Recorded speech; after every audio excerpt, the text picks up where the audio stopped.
부족한 종이 오늘 자격 없는 종이 하나님께 주신 은혜로 이 자리에 서게 되었습니다. 부족한 종을 세워주신 하나님께 감사드리고 우리 담임 목사님, 남 목사님, 그리고 당회원 장로님들, 그리고 산정현교회 모든 성도님들에게 사랑의 인사를 드립니다. 저는 여기 가까운 양산에서 목회하고 있는 정지훈 목사입니다. 이 교회에 온 지는, 제가 섬기는 교회에 온 지는 3년 7개월 정도 됐습니다. 그래서 저는 아직 우리 남 목사님에 비하면 담임 목회 햇병아리입니다. 이제 막 걸음을 뗐습니다. 많이 부족하고 연약한데 하나님께서 주신 귀한 은혜 가지고 하루하루 주시는 은혜 가지고 열심히 목회하고 달려가고 있습니다. 오늘 저와 여러분의 만남이 하룻밤의 만남이지만 앞으로 하나님 나라 가는 그날까지 영원히 기억되는 만남이 되기를 바랍니다. 저를 생각하실 때마다 기도해 주시고 또 함께 나중에 우리가 천국 가면 만날 거 아니겠습니까? 나중에 천국 가서 그때 만났습니다, 그때 은혜 받았습니다, 함께 손잡고 사랑과 은혜를 나눌 수 있으면 좋겠습니다. 우리가 신앙생활 할 때 가장 중요한 것이 무엇일까? 많은 분들이 생각하실 텐데 그건 바로 신앙의 대상을 바로 아는 것입니다. 기독교와 타종교의 차이가 수없이 많이 존재하고 있는데 그 중에 가장 중요한 것이 우리 기독교는 신앙의 대상이 하나님 한 분이라는 사실입니다. 그런데 이 불교를 믿는 사람들을 보면 이 부처님 앞에 가서 열심히 불공을 드리지 않습니까? 그런데 사실은 그 속을 깊이 들여다보면 사실은 자기 자신을 섬기는 것입니다. 생각해 보십시오. 열심히 불공 드리는 이유가 무엇입니까? 자식 잘 되라고, 내가 건강하라고, 사랑하는 남편이 출세하고 승진하라고, 돈 많이 벌게 해달라고 열심히 지성을 드리는 것 아닙니까? 열심히 종교 생활하는데 사실은 자기 자신을 믿는 것입니다. 참선을 하는 것도 그렇습니다. 내 속에 있는 걱정과 고민을 비워내는데 결국은 나를 잘 되도록 하기 위해서 그렇게 하는 것입니다. 결국은 그들이 믿는 신앙은 자기 자신을 믿는 신앙의 다름 아닌 것입니다. 그런데 기독교 신앙은 하나님을 믿고 하나님께서 말씀하신 바를 따라서 지금 당장은 나에게 손해가 된다 할지라도 그 손해되는 걸 감수하고 믿음의 여정을 한 걸음 한 걸음 걸어가는 것입니다. 그런데 참 유감스럽게도 오늘날 이 시대에 신앙생활도 많이 변질되었습니다. 우리 산정현교회가 정말 자랑하시는 주기철 목사님, 조만식 장로님, 장기려 박사님, 그분들이 이 한국교회를 이끌고 갈 그때만 하더라도 정말 하나님 중심의 신앙이 살아있었는데 오늘 이 시대는 많이 변질됐습니다. 신앙인들 중에도 하나님을 이용하려는 사람들이 많습니다. 하나님을 이용해서 돈벌이 하려는 사람들, 믿음을 빙자해서 자기를 출세하려는 사람들, 결국 불교인이나 타종교인이나 똑같이 자기를 믿는 사람들이 굉장히 많습니다. 그런 분들의 특징은 기도 응답이 안 되면 금방 떠나버립니다. 내가 원하는 대로 응답되지 않고 이루어지지 않으면 신앙을 가질 이유가 더 이상 없는 것이죠. 또 하나 문제가, 오늘 이 시대 한국교회의 가장 큰 문제 중에 하나가 하나님 중심 교회가 아니라 목사교로 전락했다는 데 있습니다. 교회마다 제자 훈련을 거의 다 합니다. 성경 공부를 다 하지 않습니까? 우리 교회도 하고 있습니다. 그런데 문제는 이 제자를 누구의 제자 만드느냐 하는 것이 문제입니다. 누구 제자 만들어야 됩니까? 하나님 제자 만들어야죠. 예수님 제자 만들어야 됩니다. 예수님 제자 만들어서 그 제자를 세상으로 파송해서 하나님 기뻐하시는 제자다운 삶을 살도록 그렇게 만들어내야 됩니다. 그런데 문제는 제자 훈련 잘 시켜서 목사 제자 만드는 것이 문제입니다. 옳고 그름을 판단하기 전에 그저 목사님이 말하면 다 무조건 순종하고 무조건 따라가도록 그렇게 만드는 것이 문제입니다. 사람들에게 영적 분별력과 사리 분별을 잃도록 만들어버리는 제자훈련, 이것이 오늘 이 시대 한국교회의 또 다른 심각한 문제 중에 하나입니다. 그래서 오늘 우리가 이 말씀 통해서 하나님이 어떤 분이신지 오늘 이 밤 깊이 깨닫기를 원합니다. 하나님이 어떤 분이신지 제대로 알면 우리는 하나님 신앙을 더 깊이 가질 수 있을 것입니다. 하나님이 어떤 분인지 알면 그 하나님과 함께 걸어가는 신앙의 여정이 외롭거나 힘들거나 답답하거나 슬프지 않을 것입니다. 오늘 우리가 읽은 이 본문의 배경을 보면 하나님께서 이집트에서 종살이하고 있었던 모세 그리고 이스라엘 백성들을 찾아오신 장면입니다. 하나님께서 모세를 찾아오시기 전까지 그들은 430년 동안 종살이하고 있었습니다. 그런데 원래 이들이 이집트에 내려올 때는 종이 아니었습니다. 요셉을 아시지 않습니까? 요셉이 이집트에 팔려와서 노예가 되었는데 그런데 억울한 일로 감옥에 갇혔습니다. 하루는 바로의 꿈을 해몽해 줍니다. 7년 풍년, 7년 흉년을 해몽해 줬습니다. 바로가 그를 불러다가 어떻게 하면 이 흉년을 해결할 수 있겠느냐? 요셉이 이런저런 이야기를 다 들려줍니다.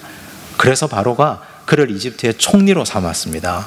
총리가 되고 난 이후에 7년 풍년 때 곡식을 비축했다가 7년 흉년 때 곡식을 방출해서 나라를 도탄에서 구원해냈습니다.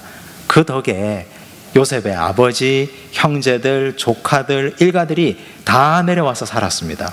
전부 다 이민 온 것이죠. 그런데 행복하게 사는 시간도 얼마 지나지 않아서 요셉을 모르던 왕이 출현합니다. 왕조가 바뀐 것입니다. 그래서 하루아침에 히브리 민족이 노예로 전락합니다. 노예로 살면서 그들은 하나님께 기도하지 않았겠습니까? 기도했을 것 아닙니까? 간절하게 기도했습니다. 하나님, 우리가 왜 이렇게 살아야 됩니까? 구원해 주십시오. 그 옛날 요셉 때 그 찬란했던 영광을 회복시켜 달라고 간절하게 기도했을 겁니다. 그런데 하나님은 묵묵부답입니다. 하루, 이틀, 1년, 2년이 아니라 자그마치 430년 동안 응답을 하지 않습니다. 대답을 하지 않습니다. 여러분들 가장 간절하게 기도한 시간이 한 얼마나 되십니까? 우리는 한 40일 금식 기도를 하지 않습니까? 하루 3끼를 다 굶지는 못해도 아침 하루 한 끼 금식해서 40일간 열심히 기도했는데 이루어지지 않으면 그때 우리에게는 절망감이 찾아옵니다. 이스라엘 백성들 430년 동안 열심히 기도했는데 응답하지 않습니다.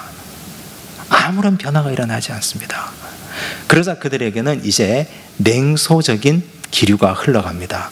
아니, 하나님은 아브라함 때는 그렇게 역사하셨고 이삭이 우물만 파면 물이 나오고 야곱은 혈혈단신으로 밧단 아람에 갔는데 2때나 이루어서 돌아오는 축복을 주셨는데 왜 우리가 기도하면 이루어지지 않는 것인가? 그들에게는 하나님은 아브라함과 이삭과 야곱의 하나님인 건 알겠는데 나하고는 전혀 상관없는 하나님이다. 내가 기도해도 응답하지 않는 하나님이다. 그들은 하나님에 대해서 그렇게 뒷담화를 하고 있었습니다. 사람들이 다 모여서 말하기를 기도해봐야 뭐해? 하나님은 우리 조상의 하나님이지 돌아가셨거나 귀가 먹었거나 아니면 이제 우리와 상관없거나 그런 하나님에 분명하다. 그들은 그렇게 냉소적인 분위기에서 신앙생활을 이어오고 있었습니다. 이제 포기한 상태로 살고 있었습니다. 그들이 하나님을 부르는 별명이 아브라함의 하나님, 이삭의 하나님, 야곱의 하나님이었습니다. 그런데 하나님이 430년 만에 벼랑간 모세를 찾아오십니다. 찾아오셔서 이렇게 자기를 소개합니다. 오늘 읽은 말씀 6절을 한번 보실까요? 함께 읽습니다. 또 이르시되 나는 내 조상의 하나님이니 아브라함의 하나님, 이삭의 하나님, 야곱의 하나님이니라. 모세가 하나님 배웁기를 두려워하여 얼굴을 가리매. 하나님이 자기를 이렇게 소개하고 있습니다. 이런 뜻이죠. 너희들이 나를 어떻게 부르는지 다 알고 있다. 너희 조상의 하나님이라고 부르지 않느냐? 너희와는 상관없는 하나님이라고 부르지 않느냐? 그런데 지금 내가 나타났다. 이제 내가 너희와 대화하기 위해서 찾아왔단다. 우리 산정형 교회는 어떻습니까? 저는 이 신학교 다닐 때 교회사를 배울 때 눈물 흘리며 들었던 강의가 주기틀 목사님에 대한 강의였습니다. 눈물 없이 어떻게 주기철 목사님 일대기를 들을 수 있겠습니까? 조만식 장로님, 나라를 사랑하셨던 물산장려 운동을 이끌어 가셨던 장로님 아니십니까? 장기려 박사님, 이웃을 위해서 온몸을 다 초계같이 던지신 훌륭한 믿음의 어른 아니십니까? 위로는 하나님, 아래로는 나라, 백성들을 사랑하셨던 이 교회 어른들의 하나님이 오늘 산정형 교회에서 신앙생활하고 계시는 오늘 여러분들의 하나님이신 줄로 믿습니다.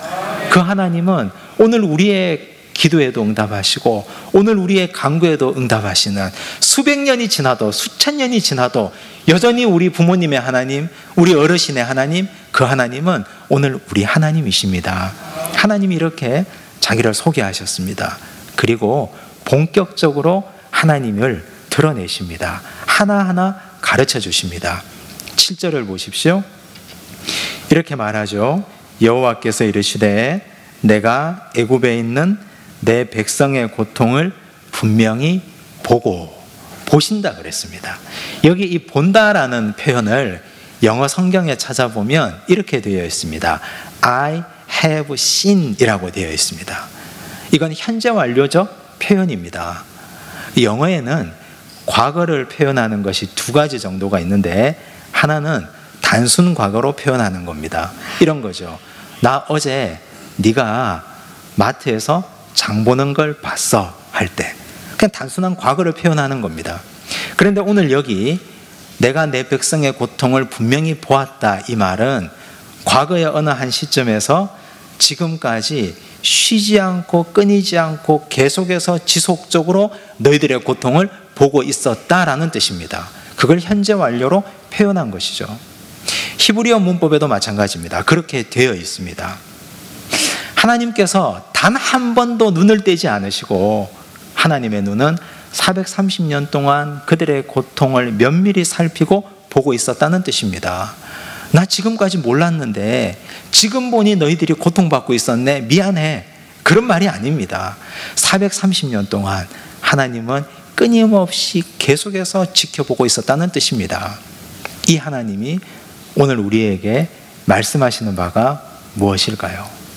하나님은 여전히 지금도 하나님의 눈은 우리를 눈동자같이 살피고 보고 있다는 뜻입니다.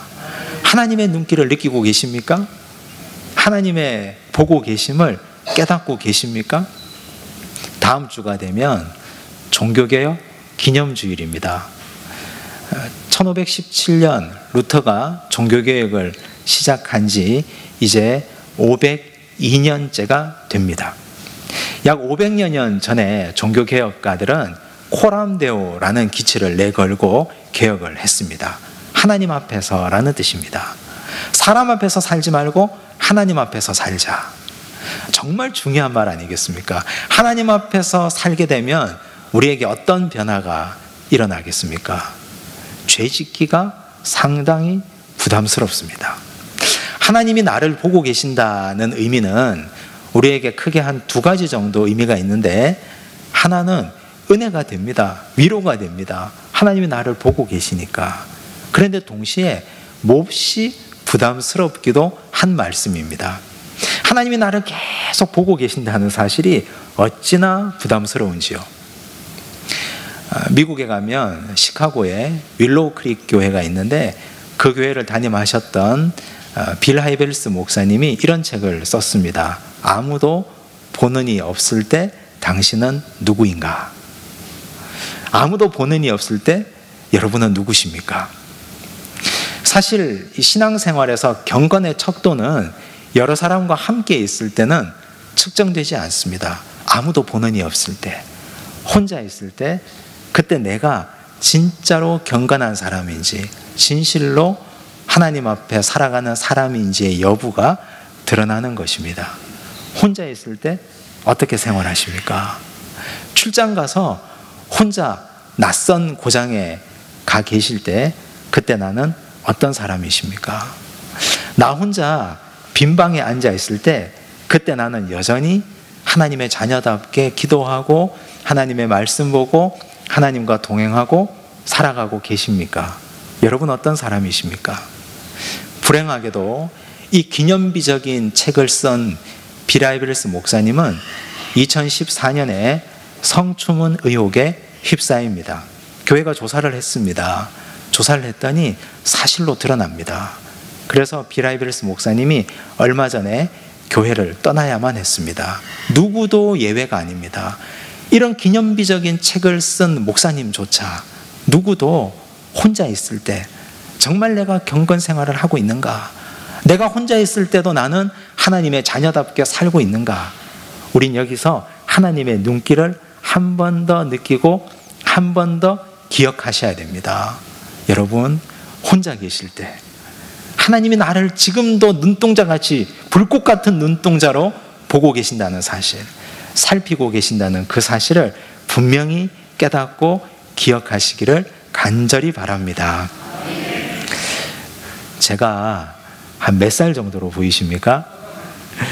제가 이래봬도 내년이면 결혼한 지 20년이 됩니다. 저희 집에 큰아이가 고등학교 1학년 남자아이가 있고 저희 집에 딸아이 쌍둥이가 있는데 중학교 2학년짜리 쌍둥이가 있습니다. 제가 72년생입니다. 1972년생. 우리 나이로 48입니다. 그런데 지금은 아이들이 이만큼 자랐는데 과거에 아이들이 어릴 때 그때 집사람이 아이들 데리고 친정을 한 며칠씩 갔습니다. 그날도 이런 가을이었습니다. 친정에 아이들 데리고 가고 나서 밤에 잠도 안 오고 할 일도 없는데 누가 생각났느냐? 이전에 제가 교제했던 그녀가 갑자기 생각나는 것이죠. 갑자기. 이렇게 가을에 낙엽이 막 떨어지고 뭔가 특별한 감정이 있었던 건 아닌데 그런데 그녀가 저에게 상처를 남기고 떠났거든요. 그러니까 그녀가 자꾸 생각나는 것이죠. 어떻게 할까? 보고 싶다. 잠은 안 오고. 근데 그 당시에 유행했던 게 싸이월드라는 게 있습니다. 아마 기억하실 겁니다. 요즘은 싸이월드가 계정까지 폐쇄돼가지고 얼마 전에 야단이 났던데 제가 싸이월드를 켜고 접속해서 이름을 세자를 입력을 했습니다. 근데 이름이 특이한 이름이 아니고 아주 평범한 이름이라서 엄청나게 많은 사람이 뜨는 거죠. 하나하나 클릭해서 찾아봤습니다. 새벽 기도 가는 그날까지 그 시간까지 찾았는데 밤을 샜는데 못 찾았어요. 찾지도 못하고 밤만 새고 그리고 그냥 새벽 기도 갔다 왔습니다. 그리고 전 잊어버렸습니다. 한 몇 개월이 지났습니다. 근데 아내가 벼랑간 저에게 이런 얘기를 하는 거죠. 아내도 그녀의 이름을 알고 있습니다. 아내가 우리 할 일도 없고 심심한데 그 언니 어떻게 지내는지 한번 찾아보자. 싸이월드에 들어가서 찾아보자. 전 찾아보자 하니까 찾아봤죠. 컴퓨터를 켜고 이름을 입력하는데 첫 자를 입력하는 순간 깜짝 놀랐습니다. 혹시 아십니까? 컴퓨터에 자동 완성 기능이 있다는 거. 첫 자를 입력하는데 이름 세자가 확 뜨는 거죠. 컴퓨터를 가릴 수도 없고 끌 수도 없고. 그 집사람이 그때부터 추궁을 시작합니다. 언제 찾아봤느냐? 내가 없는데 언제 검색했느냐? 기억이 없다 하다가 나중에는 제가 이실직고 했습니다. 그리고 나서 어떻게 됐을까요? 정신적 피해 보상에 따른 위자료를 지급하든지 그렇지 않으면 우리를 주례한 목사님을 찾아가서 지금 이 상황에 대해서 심각하게 얘기를 하든지. 그래서 제가 어떻게 하겠습니까? 있는 비상금 다 털리고 정신적 피해 보상에 따른 위자료를 지급을 했습니다. 그리고 나서 제가 다시 묵상을 하며 생각해 보니까 하나님 앞에서 숨길 수 있는 것이 아무것도 없구나. 아무도 보는 이 없을 때 난 참 이런 존재였구나. 아무도 보는 이 없을 때 왜 나는 기도하지 못했을까? 혼자 있을 때 왜 나는 말씀 보지 못했을까? 평소에 애들 때문에 영성생활을 못한다고 새벽 기도 못 가겠다고 아이들이 어려서 칭얼거리고 잠자는데 방해가 되어서 기도하지 못하겠다고 그렇게 핑계 해놓고서는 아이들이 없으니까 한다는 짓이 그녀나 생각하는 저 자신이 너무너무 한심했습니다. 그러면서 생각했습니다. 나중에 심판날 하나님의 심판대 앞에 딱 서면 하나님께서 너 지난날 과거를 한번 살펴보자 하고 영상을 하나 쫙 펼치시면 그때 나는 부끄러워서 어떻게 하나님 앞에 얼굴을 들 수 있을까? 하나님, 제가 너무너무 잘못했습니다. 부끄러워서, 낯이 뜨거워서, 얼굴이 화끈거려서 어떻게 하나님 앞에 감히 그 자리에 서 있을 수 있을까? 어떻게 감히 하나님 앞에 천국에 들어가게 해달라고 말할 수 있을까? 저 자신이 너무 한심했습니다. 우리는 어떻습니까? 혼자 있을 때, 아무도 보는 이 없을 때 하나님께서 살피고 계시고, 하나님께서 불꽃 같은 눈동자로 우리의 내면을 보고 계시고, 우리의 행동을 보고 계시고, 내가 말하는 걸 듣고 계시고, 우리가 생각하는 것 하나님이 다 기억하고 계신다는 이 사실 앞에 우린 지금 떳떳할 수 있으십니까?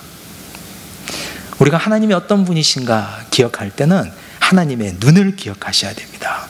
하나님의 눈은 지금도 눈동자같이 나를 보고 계신다.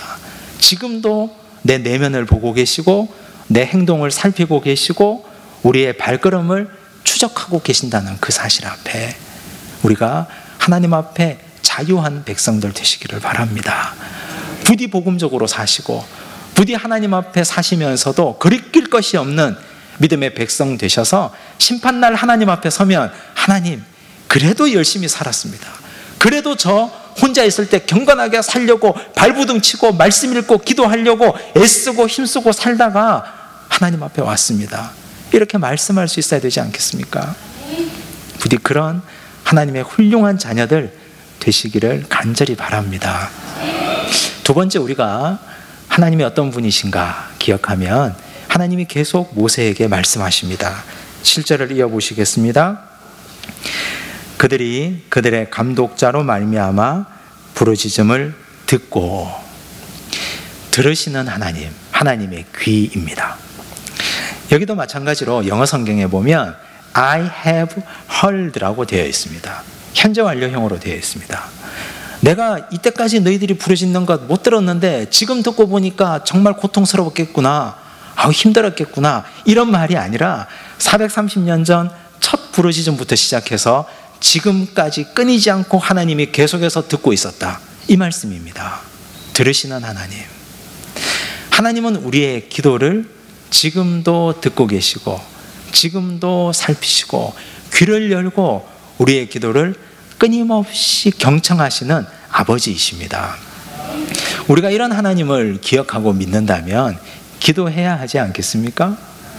우린 기도할 때 목적을 가지고 기도합니다. 응답을 가지고 기도합니다. 응답해 주셔야 됩니다. 하나님, 반드시 응답해 주십시오. 응답하지 않으면 차라리 저를 데려가십시오. 이렇게 기도하는 분도 계십니다. 그런데 기도 응답의 차원을 너무 좁게만 보시면 곤란합니다. 적어도 기도 응답의 차원을 한 4가지 정도로는 보셔야 됩니다.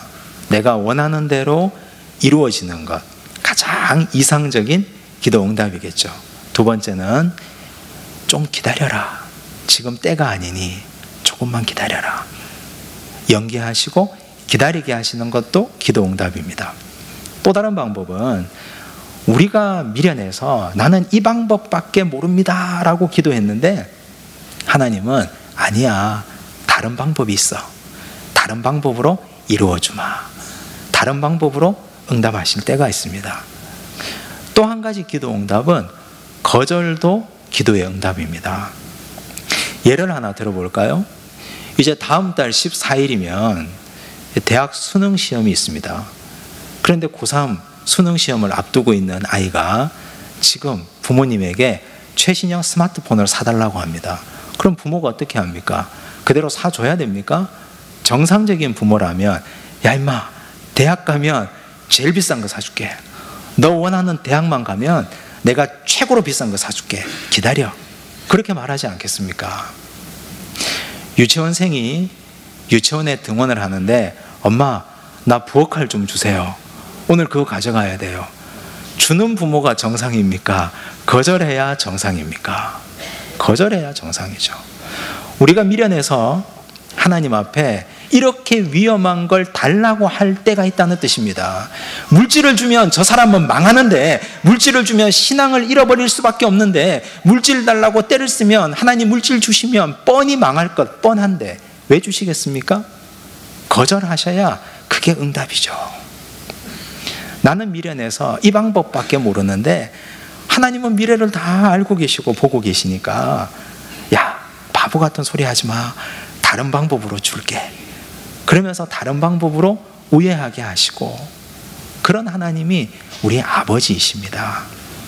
부디 우리가 기도할 때 그렇게 기도 응답의 차원을 폭을 넓혀놓고 기도하시기를 바랍니다. 그런데 문제는 오늘날 우리 젊은 사람들은요, 기도할 때 너무 배운 것이 많아서 기도하기가 어렵습니다.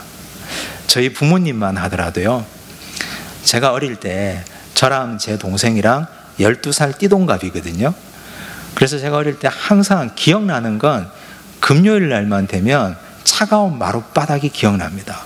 어머니가 저를 업고 가고 데려가서 마룻바닥에서 계속해서 기도하시는 거예요. 그냥 철야 기도하시는 거예요.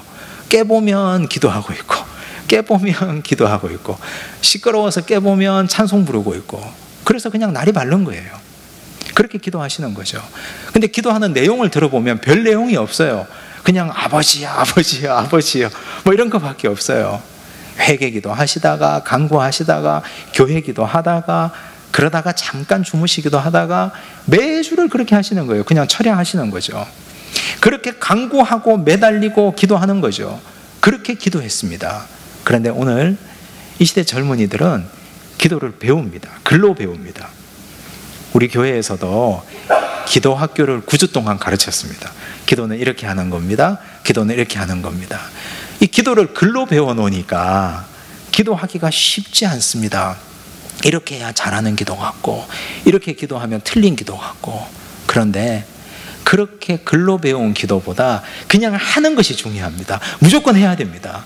무조건 하다 보면 방향이 잘못되면 하나님께서 깨닫게 하십니다. 기도하다 보면 우리 욕심으로 기도하면 그 욕심을 하나님이 제거하게 하십니다. 방법이 잘못되면 하나님은 알게 하십니다. 제대로 하려고 하다가 세월만 보내고 시간만 보내는 것보다 일단 기도하시는 것이 무척 중요합니다. 제가 청년부를 맡아서 목회했던 적이 있었습니다. 처음에 교회에서 저에게 청년부를 맡겨주실 때 저는 그때 큰 꿈을 가졌습니다. 그때 제가 받았던 청년부가 한 100여 명 됐거든요. 그래서 저는 그렇게 생각했습니다. 단순하게 이 100명이 한 명씩만 전도하면 200명이 되고, 2명을 전도하면 300명이 되고, 좀 열심히 있는 아이들이 조금 더 전도하면 400명 금방 되겠네. 그래서 제가 1월 달에 청년부를 맡아서, 야, 우리 올 겨울에는 400명을 한번 만들어 보자, 열심히 기도해 보자. 그리고 기도했습니다. 리더들을 달달 볶았습니다. 매일같이 볶았습니다. 그리고 전도 대상자 이름 써내라고 하고, 계속해서 점검하고 또 점검하고 기도하고, 저는 하루 한 끼씩 40일 금식 기도도 했고 철야 기도도 했고, 교회 청년들과 함께 열심히 기도하고 열심히 전도했습니다. 추수감사주일이 됐습니다. 개봉 박두죠. 얼마나 올까 기대했는데 예상 외로 400명을 놓고 기도했는데 200명 남짓밖에 오지 않았습니다. 전 무척 실망이 됐습니다. 그리고 나서 한 주가 지나니까 그 중에 한 40-50명이 또 안 나오죠. 또 2주가 지나니까 또 안 나오죠. 한 달이 지나니까 다시 원위치. 그래서 저는 하나님 앞에 여쭈어봤습니다. 항변했습니다. 금식도 했고 간절하게 기도했고 리더들하고 릴레이 기도도 했고, 그렇게 열심히 기도했는데 이게 뭡니까? 하나님 처음부터 안 된다고 하시던가 이게 뭡니까? 1년 동안 했는데 다시 제자리라뇨. 이래가지고 어느 천년에 부흥하고 언제 부흥해서 하나님 영광 받으시겠습니까? 그런데 그때 하나님은 아무 말씀하지 않으셨습니다. 성경을 읽다가 요한복음 21장을 읽는데 그때 갑자기 마음속에 큰 감동이 왔습니다. 요한복음 21장에 보면 부활하신 예수님께서 베드로를 만나신 장면이 나오죠. 미안해하는 베드로에게, 예수님을 3번이나 부인하고 도망간 베드로가 미안해하니까 예수님이 말씀하지 않습니까? 내 양을 먹이라, 내 양을 치라, 네가 나를 사랑하면 내 양을 먹이라. 그때 저는 깊이 깨달았습니다. 과연 나는 원래 하나님이 맡겨주신 이 100여 명의 양들을 먹인 적이 있던가, 그들을 사랑한 적이 있던가, 그들을 돌본 적이 있던가, 그들을 발판 삼고 그들을 도구 삼아서 부흥을 이루어서 유명해지는 목사가 되기만을 꿈꿨지, 이 100명의 영혼들의 그들의 아픔과 고통을 돌본 적이 있던가. 너무 회개가 됐습니다. 회개했습니다. 그리고 리더들에게 사과했습니다. 그리고 그 다음에가 됐습니다. 한 명 한 명을 신방해 보았습니다. 청년들이니까 학교도 찾아가 보고 일터도 찾아가 보고 그랬더니 너무 힘든 청년들이 많았습니다.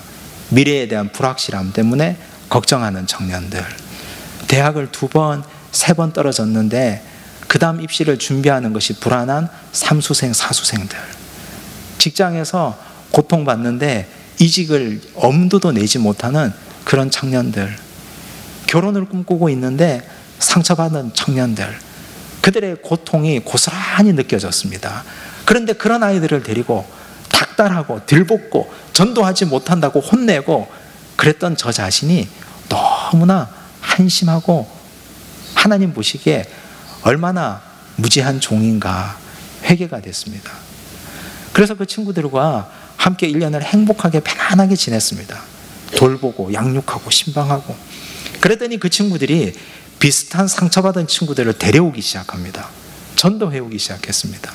전도하라고 말도 안 했는데 그 친구가 또 다른 친구를 데려오고 또 전도하고 또 전도하고, 그래서 교회는 부흥하고 배가의 역사를 이루었습니다. 놀라운 일이지 않습니까? 저는 그때 깨달았습니다. 일단 기도하고 일단 엎드려 하나님 앞에 간구하는데, 그런데 이 무지하고 이 목매하고 이 어리숙한 목사를 하나님이 깨닫게 하시는구나. 그걸 다 깨닫고 기도하려면 언제 기도하겠습니까? 기도하고 실수도 하고 넘어지기도 하고 실패도 해보고 그러면서 성장하고 그러면서 발전하는 것 아니겠습니까? 부디 우리들 하나님이 다 듣고 계신다는 사실, 이 사실을 분명히 기억하시기를 바랍니다. 우리가 하나님 앞에 기도하지 않아서 그렇지, 기도하기만 하면 듣고 계시는 하나님께서 지금도 우리에게 역사하셔서 하나님의 때와 하나님의 시간에 하나님은 함께 하실 줄로 믿습니다. 성경을 보면 하나님은 기도하는 많은 분들의 기도를 들으시고 이때가 아니라 시간이 한참 지나서 하나님의 때에 응답하실 때도 있습니다. 우리는 기도할 때 지금 당장 이루어지기를 바라지 않습니까? 그런데 기도 응답의 지연을 경험할 때도 얼마나 많습니까? 요한복음에 보면 나사로가 병이 들었다고 기록하고 있습니다. 요한복음 11장에. 그런데 예수님께서 사랑하는 나사로가 병들었다는 이야기를 듣고 그 계시던 곳에 이틀을 더 머무르십니다. 왜 그랬을까요? 당장 쫓아가서 당장 살려줘야 되는데 예수님은 그 계시던 곳에 이틀을 더 유하십니다. 그리고 나서 가셨습니다.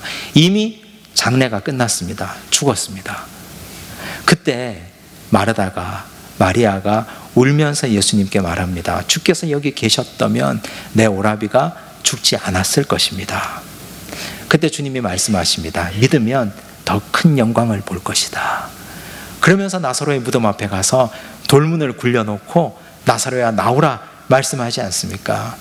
죽었던 나사로가, 장례 지낸 지 나흘이나 되는 나사로가 수족을 배로 동인 채로 걸어 나왔습니다. 하나님의 놀라운 영광을 위하여 하나님의 기도 응답은 이렇게 지연되고 연장될 수도 있다는 사실입니다. 이 사실을 믿는다면 우린 끊임없이 기도해야 되고 우리의 기도를 지금도 하나님께서 듣고 계시고 우리의 간구를 하나님은 감찰하고 계신다는 사실, 이 사실에 큰 위로가, 은혜가 있기를 간절히 바랍니다. 세 번째 하나님은 어떤 분이신가? 이어서 말씀을 보시겠습니다. 7절입니다. 그 근심을 알고 계시는 하나님. 첫 번째는 하나님의 눈, 두 번째는 하나님의 귀, 세 번째는 아시는 하나님, 하나님의 마음입니다.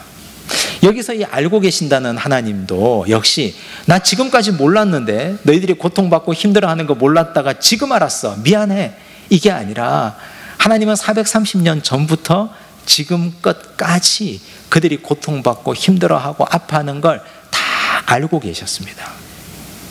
이렇게 말씀하실 때 모세가 얼마나 위로가 됐을까요? 알고 계신다고 하니까, 우리 민족이 이렇게 고통받는 걸 알고 계신다고 하니까 그 아시는 하나님 앞에 얼마나 위로가 되고 눈물이 났을까요? 세상은 나를 알아주는 한 사람만 있어도 살만합니다. 요즘 이 시대에 극단적인 선택을 하시는 분들이 많이 계신데 저는 그렇게 생각해 봅니다. 만약 그분들 곁에 그분들의 마음을 알아주는 한 사람만이라도 있었다면 그분들이 그런 극단적 선택을 해야만 했을까? 연예인들이나 일반인들이나. 정말 이 시대에 많은 사람들이 우리 주변에 있어도 내 마음을 토로하고 내 마음을 이야기하고 나를 알아줄 만한 사람이 단 한 사람도 없기 때문에 마지막 극단의 선택을 할 수밖에 없는 이 시대적 아픔을 우리가 어떻게 하면 좋겠습니까? 그런데 하나님은 우리의 고통을 알고 계신다 했습니다. 사람은 몰라줘도 하나님은 다 보고 계시고 듣고 계시고 알아주신다 했습니다. 우리가 하나님의 종이고 하나님의 백성이라면 우리도 하나님처럼 우리 형제의 고통과 자매의 고통과 가족의 눈물을 손잡아주고 위로해주고 눈물 닦아주고 알아드려야 되지 않겠습니까? 제가 지금은 담임 목회를 하고 있는데 처음에 신대원을 졸업하고 전임 전도사를 하고 안수받았던 교회는 경기도 평택에 있는 교회입니다.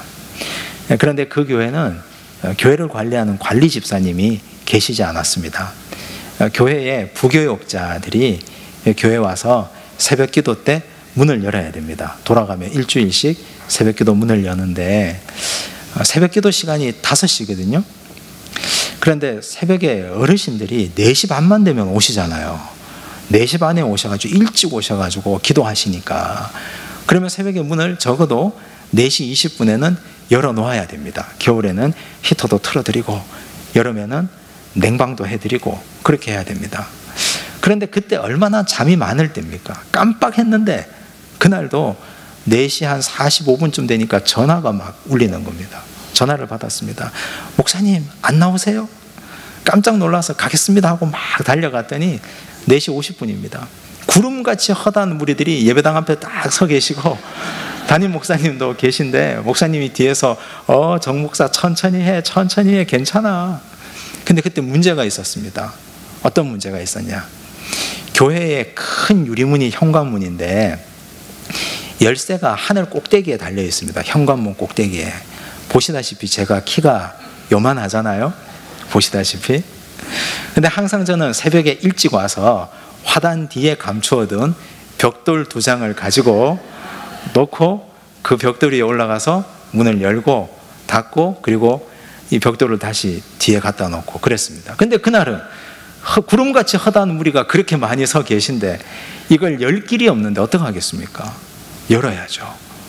벽돌을 가져다가 세워놓고 그 위에 올라가는데 뒤통수가 뜨끈뜨끈 하는 거죠.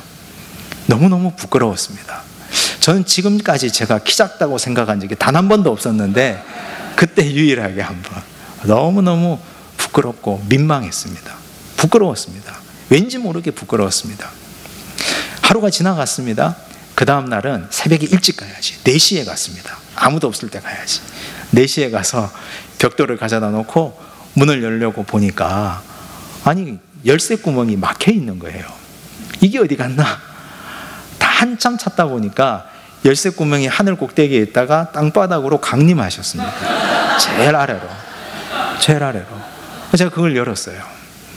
너무너무 궁금했습니다. 누가 이렇게 했을까? 그날 아침에 사무장 집사님에게 물어봤습니다. 아니 열쇠가 왜 하늘에서 땅에 내려오셨습니까? 그랬더니 아이 목사님 그 불편하면 저한테 얘기를 하시죠. 제가 담임 목사님께 얼마나 혼났는지 모릅니다. 그거 하늘 꼭대기에 달아놨다고. 담임 목사님께서 뒤에서 보고 계시다가 제가 느끼는 감정, 제가 느끼는 마음 다 알고 계시고 다 느껴주시고, 그리고 목사님이 말씀하신 거죠. 열쇠 그 하늘 꼭대기에 두지 말라고. 저는 그걸 성육신이라고 생각합니다. 하늘 꼭대기에 계신 우리 예수님께서 이 땅에 내려오신 성육신이 하늘 꼭대기에 있는 열쇠가 이 땅에 내려온 것과 같은 성육신이라고 저는 지금도 그렇게 생각합니다. 왜냐하면 우리 예수님이 인간과 같이 되시지 않았으면 어떻게 우리의 형편을 아시겠습니까? 예수님이 사람이 되시지 않고 하늘 보좌 꼭대기에 앉아서 폼 잡고 위엄 잡고 앉아 계셨더라면 어떻게 우리의 고통을 아시겠습니까? 예수님께서 부잣집에 태어나셨더라면, 예수님께서 로마의 왕실에 태어나셨더라면 어떻게 병들고 가난한 자의 고통을 아시겠습니까? 갈릴리의 목수의 집에 장남으로 태어나셔서 줄줄이 동생들이 있고 힘들고 어려운 어린 시절을 보내면서 아버지 따라다니면서 목수일 하시면서 민중들의 고통을 이해하시고 배고픈 자의 서름도 아시고 가난한 자의 고통도 아시고 그랬으니까 우리 예수님이 말씀하시는 모든 말씀이 오늘 우리에게 위로가 되는 것 아니겠습니까? 그 주님이 오늘 우리에게 말씀하십니다. 내가 다 안다. 이 한마디에 우리는 그저 눈물을 흘릴 수밖에 없습니다. 별 말이 필요 없고 긴 말이 필요 없습니다. 그냥 손잡아 주시면서 너 힘들지, 너 고통스럽지, 얼마나 힘드니? 나 다 안다. 그러면서 꼭 안아주시고 등 두드려 주시면 그걸로 끝인 거죠. 더 이상 무슨 말이 필요하겠습니까? 그 주님이 내 주님이 되시고 그 하나님이 내 하나님이 되시면 이 세상 살만하지 않습니까? 힘내고 살아볼 만한 용기가 생기지 않습니까? 사람들은 돈 없다고 무시하고, 사람들은 못 배웠다고 멸시하고, 사람들은 지금도 나에게 여러 가지 뒷담화로 이런저런 말로 나를 입방아에 올리지만, 그러나 우리 하나님은 다 알고 계십니다. 우리 주님 다 알고 계시고 손잡아 주시고 위로해 주십니다. 그 하나님, 내 하나님이 되신 것이 어찌 복이지 않겠습니까? 얼마나 은혜가 되고 얼마나 복이 되는지.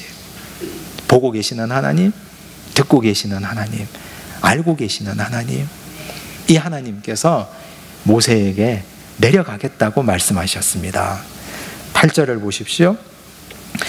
제가 읽겠습니다. 내가 내려가서 그들을 애굽인의 손에서 건져내고, 이렇게 말씀하셨습니다. 모세가 힘이 났을 겁니다. 야, 하나님이 드디어 내려오시는구나. 하나님이 내려와서 저 악한 이집트 무리들을 다 물리치시고 우리를 적과 꿀이 흐르는 가나안 땅으로 인도하시겠구나. 하나님 어서 오시옵소서, 내려오시옵소서. 오시겠다고 하셨으니까요. 그런데 갑자기 말이 바뀝니다. 9절을 보십시오. 이렇게 시작하죠. 9절은 이제 가라. 모세가 당황스럽습니다. 아니, 내려오시겠다고 해놓고서는 왜 갑자기 나더러 가라고 하는 것이지? 당황스럽습니다. 10절 보십시오. 이렇게 시작하죠. 이제 내가 너를 바로에게 보내어 너에게 내 백성 이스라엘 자손을 애굽에서 인도하여 내게 하리라. 모세가 너무 당황스럽습니다. 당신이 내려오겠다고 그래 놓고서는 갑자기 나를 가라 하고 이집트 바로 왕에게 가라고 하십니다. 모세가 항변을 하겠죠. 하나님 왜 이러십니까? 왜 갑자기 말이 바뀌십니까? 1초도 안 되어서. 그렇게 말씀할 것 아닙니까? 그런데 그때 하나님이 이렇게 말씀하십니다. 12절을 보십시오. 함께 읽습니다. 하나님이 이르시되 내가 반드시 너와 함께 있으리라. 내가 그 백성을 애굽에서 인도하여 낸 후에 너희가 이 산에서 하나님을 섬기리니 이것이 내가 너를 보낸 증거니라. 아멘. 내가 반드시 너와 함께 있을 테니 가라. 여기서 우리가 알 수 있는 하나님은 나와 동역하시는 하나님이십니다. 하나님은 절대로 혼자 일하는 법이 없습니다. 이것이 하나님의 일하는 방식입니다. 하나님은 우리와 함께 일하기를 누구보다도 원하시는 분이십니다. 성경을 통해 볼 수 있습니다. 하나님이 천지를 창조하셨습니다. 에덴을 만드셨습니다. 아담과 하와에게 미션을 주십니다. 여기 있는 모든 동식물의 이름을 너희들이 지어라. 하나님이 지으면 더 멋지게 지을 텐데 사람에게 동식물의 이름을 하나하나 짓게 하셨습니다. 답답하죠. 사람이 하면 엉뚱한 짓도 하죠. 그런데 하나님이 사람에게 일하게 하셨습니다. 노아 홍수 사건 때 하나님이 노아에게 방주를 만들라고 하셨습니다. 하나님이 만드시면 1초면, 말씀만 하시면 뚝딱 만드실 일을 노아가 하니까 120년 걸렸습니다. 하나님도 지루하고 노아도 죽을 것 같은데, 그런데 하나님은 네가 만들라고. 하나님과 노아가 동역하는 것이죠. 예수님이 이 땅에 오셨습니다. 예수님이 이 땅에 오셔서 많은 사람들을 구원하시면 혼자 일하셔도 될 건데 능력 없고 모자라고 부족한 죄인들을 다 불러 모았습니다. 갈릴리 어부들, 세리마태, 배신자 유다까지 하나님의 동역자로 다 불렀습니다. 이것이 하나님이 일하시는 방식입니다. 사고치죠. 엉뚱한 짓 하죠. 동으로 가고 서로 가고 배가 산으로 가죠. 그럼에도 불구하고 하나님은 우리를 동역자로 삼으시고 나와 함께 일하시는 분이십니다. 왜 그럴까요? 왜 그렇게 하실까요? 미국의 영성신학자 필립 얀시라는 분이 계신데, 그분이 쓰신 책 중에 기도라는 책이 있습니다. 그 책에 보면 한 재미있는 이야기가 있습니다. 아버지가 한 7살 난 어린 딸과 함께 화단을 만들고 있습니다. 아버지 혼자 하면 반나절만 하면 끝날 일을 7살짜리 딸하고 하니까 이게 하루, 이틀, 사흘 계속 가는 거예요. 뭔가 하려 하면 딸이 와서 장난치고, 꽃을 심으려고 하면 꽃을 뽑아버리고 자기 마음대로 하는 거죠. 그래서 딸이 잘 때 아버지가 조금 해놓고, 또 딸이 안 볼 때 또 조금 해놓고, 나중에 딸에게는 너 이것만 해 하고 이렇게 딸과 함께 만들었습니다. 일주일 이상 걸렸습니다. 다 만들고 나니까 딸이 이렇게 말합니다. 야, 이거 내가 다 만들었다고. 아버지가 보니까 어이가 없죠. 딸이 엄마에게 달려갑니다. 엄마, 이리 와봐. 내가 만든 화단이야. 엄마에게 데리고 와서 자랑합니다. 친구들을 초대합니다. 자기가 만든 화단이라고. 아버지가 보면 어이가 없습니다. 그런데 이쁩니다. 아버지는 박수 쳐줍니다. 그래, 네가 다 만든 거야. 하나님의 마음이 이렇지 않겠습니까? 우리와 함께 동역하시는 하나님, 엉뚱한 짓도 하죠. 사고도 치죠. 뿔난 망아지처럼 여기저기 들이받죠. 그런데 뭔가 일이 되어가면 내가 다 했다고 합니다. 자랑합니다. 그리고 의시됩니다. 어깨에 힘을 줍니다. 그런데 하나님은 그래, 그거 다 네가 한 거야. 다 네가 한 거야. 하나님 그리고 박수 쳐주십니다. 우리에게 기죽지 말라고, 성취감 주시려고. 사실 모세가 한 일이 뭐가 있습니까? 출애굽 여정에서 하나님이 하늘에서 만나 주셨죠. 메추라기 주셨죠. 반석에서 물을 주셨죠. 홍해를 갈라 주셨죠. 모세가 한 일은 불평하고 원망한 것밖에 없습니다. 하나님 죽겠습니다. 나 이 인간들하고 가나안 땅에 안 들어가겠습니다. 이것밖에 한 게 없습니다. 그런데 하나님은 그 말 안 듣는 모세를 지도자로 세우시고 함께 하셨습니다. 이것이 하나님이 일하시는 방식입니다. 오늘 우리가 하나님의 이 일하심을 기억하시기를 바랍니다. 하나님은 오늘 우리 산정현교회 모든 성도들과 함께 일하고 싶어 하십니다. 동역하고 싶어 하십니다. 어떤 일이든지, 그 일이 큰 일이든지 작은 일이든지. 목사님은 이 강단에서 목회하시며 말씀 전하시며 하나님과 동역하시고, 장로님들은 교회 전반적인 행정을 돌보시면서 하나님과 동역하시고, 성도들은 각자의 현장과 삶의 자리에서 아주 작은 일이든 큰 일이든 하나님과 동역하셔야 됩니다. 이것이 하나님이 우리에게 원하시는 일입니다. 부디 하나님과 뜻깊은 행복한 동역의 길들을 만들어 가시기를 간절히 바랍니다. 이제 말씀을 정리하겠습니다. 하나님은 참 좋은 하나님이십니다. 누가 우리에게 당신 신앙생활 한 수십 년 했는데 하나님이 어떤 분이세요? 라고 물으면 누구시더라? 어떤 분이시더라? 좋으신 분이세요? 사랑이세요? 라고만 얘기하면 공허하지 않습니까? 그래도 우리가 배운 사람들인데. 그러면 말씀해 주셔야 됩니다. 하나님은 눈동자같이 우리를 불꽃 같은 눈으로 살피시는 하나님이시다. 하나님은 지금도 우리의 기도에 귀를 열고 듣고 계시는 하나님이시다. 사람은 몰라줘도 하나님은 우리의 고통과 슬픔과 눈물을 다 알고 계시는 하나님이시다. 내가 비록 늙고 병들고 사람들은 쓸모없다 해도 하나님은 여전히 나와 함께 일하기를 원하시는 분이시다. 동역하는 분이시다.